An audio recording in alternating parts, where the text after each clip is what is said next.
I grew up in a dysfunctional family. I didn't have a mom.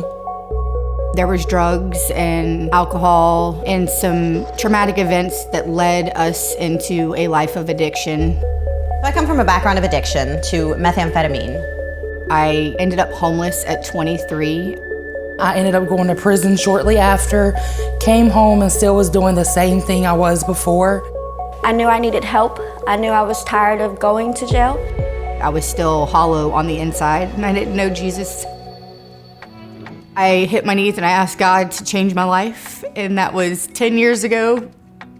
We started Freedom Life Compass, which is a nonprofit that helps people find and take their next right step. So we go into the jails, prisons, homeless shelters, and help people get into residential recovery programs, halfway houses, or just into recovery communities like Celebrate Recovery. Over the last 5 years of sending people into recovery programs, we realized there was a huge need for a halfway house for single women in our area.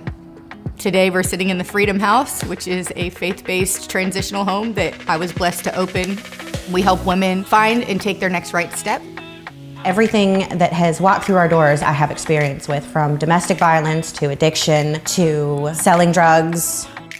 It's really a fresh start for people that don't know where to turn. The Freedom House is a halfway house with some program elements for single women coming out of any life-controlling situation. So not just addiction, we're talking about homelessness, incarceration, trafficking, or addiction recovery. We learn responsibility. We have a chore list that we walk through. You have to have your bed ready, showered, and be ready for the day by 8. And then usually by 8 is when a volunteer is here to do devotions. They are here in a sober living environment. We are giving them the tools they need to develop a career path. We give the women the resources to do these things themselves. So while I will stand there and walk with them, we do not do these things for them. We do personality testing, spiritual gifts inventories, figure out what they're best suited to do, and then help them turn that into a career path. These computers are open so I can work on my GED.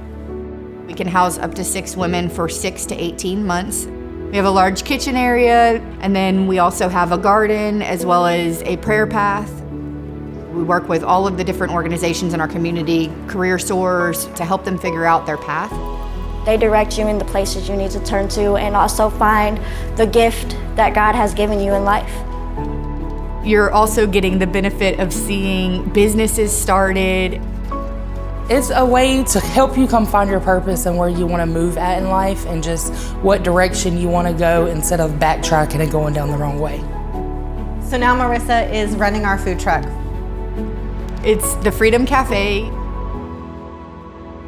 We now have people who went through the recovery process, are on fire for God, and now are leading Celebrate Recoveries inside residential recovery programs, inside detox facilities, inside the jail. We have therapists and counselors that are willing to work with our ladies pro bono.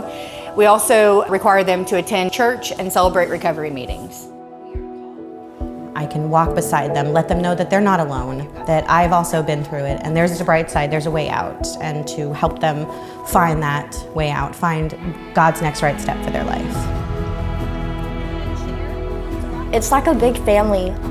These women know that they now have forever family, and it is something that is truly inspirational. You can do something different. You have a purpose for your life. God has designed you for a specific reason, and He wants you to figure out what that is and live into it. I believe in you, that you can do the next right thing and that we can help you get there.